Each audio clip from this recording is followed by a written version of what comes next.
took the ACES test for trauma. My wife had me take it. It stands for Adverse Childhood Experiences.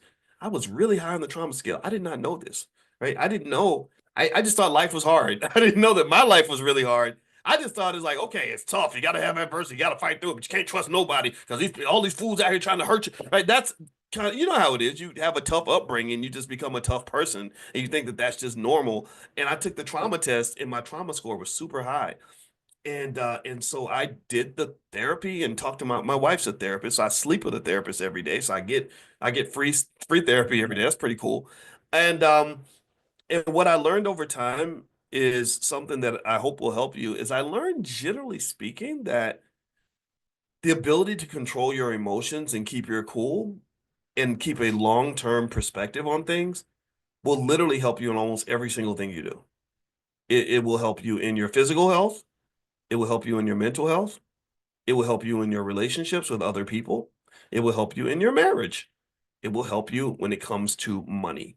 When it comes to investing in money, just the simple idea that you can breathe. I breathe. They teach you to breathe in a square where you hold it in for you breathe in for 5 seconds, you hold it 5 seconds, and you breathe out for 5 seconds, and you hold it 5 seconds. So little things like that, just the ability to kind of not be trapped in the moment will help you avoid a lot of mistakes, a lot of catastrophic mistakes, right? So, like on the money side, you're freaking out over this stock and you want to sell it, and then you sell it, and then a little later, you're like, damn, if I sold it too soon, I missed all this money.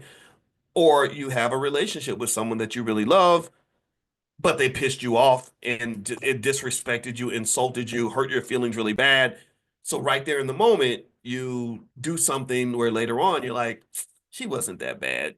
She just burnt the chicken, right? So whatever, right? So you're looking, and now you're all sad because you wish you could have her back, but you can't. So I have found that the ability to keep your cool and realizing that everything isn't a catastrophe goes a long way in terms of just preserving your life and making good choices. Everything doesn't need an instant reaction. So if your stock is dropping, you don't have to respond right away. Take some breaths, sit back, think about it for a day or two, and then make the decision. Like think about how and this is where trauma hurts us so badly, because you make these snap judgments in the moment. Think about how much better the world would be if every person had a rule where before I sleep with this person that I'm about to have sex with, I'm going to spend 2 days thinking about it. I need to spend 2 days thinking about the consequences and the benefits and whatever, and then we can get together and make it happen. If you pause and reflect, thank you, Levon, you'll find that a lot of your decisions will be very different. And I'm gonna tell you, anybody who's married can definitely testify to this. If you're going to get married, I want to give you a testimony to say, well, yeah, when you're in that relationship and you're in the heat of battle, you better sit your ass down and go to separate corners for a couple hours so you don't say something that you can't take back.